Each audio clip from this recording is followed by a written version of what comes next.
Israeli hostages. Israeli hostages. The Israeli hostages. Israel hostages. Israeli hostages. Israeli hostages.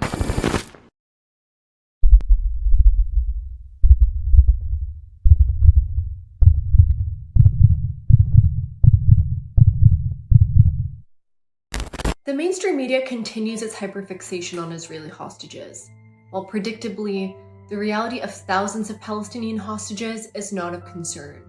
Since far before October 7th, since 1967 to be exact, Israel has arrested and detained over 800,000 Palestinians, about 20% of the total Palestinian population in the occupied territories, and 40% of all Palestinian men. Those who weren't detained administratively were charged in the sham that is the Israeli military court system, which produces a conviction rate of 99.7%.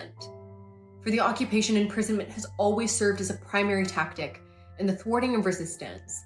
Therefore, this number always skyrockets during major moments of popular resistance and revolt.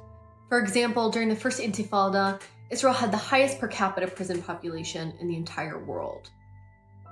However, the post-October 7th reality is something that Palestinians have never experienced before.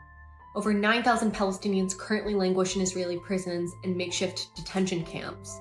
According to Tal Steiner, the executive director of the Public Committee Against Torture in Israel, this is a 100% increase from recent years.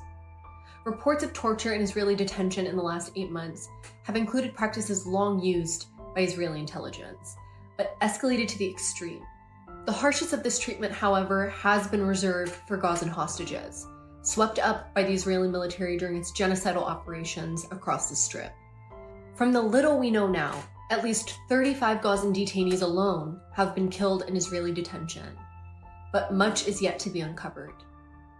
This torture has reportedly included physical beatings, the prolonged use of tight handcuffs, causing injuries routinely resulting in amputations, the increased use of sexual assault, attacks by dogs, electric shock, forced sleep deprivation, denial to access to toilets and showers, and the denial of the right to practice their religion.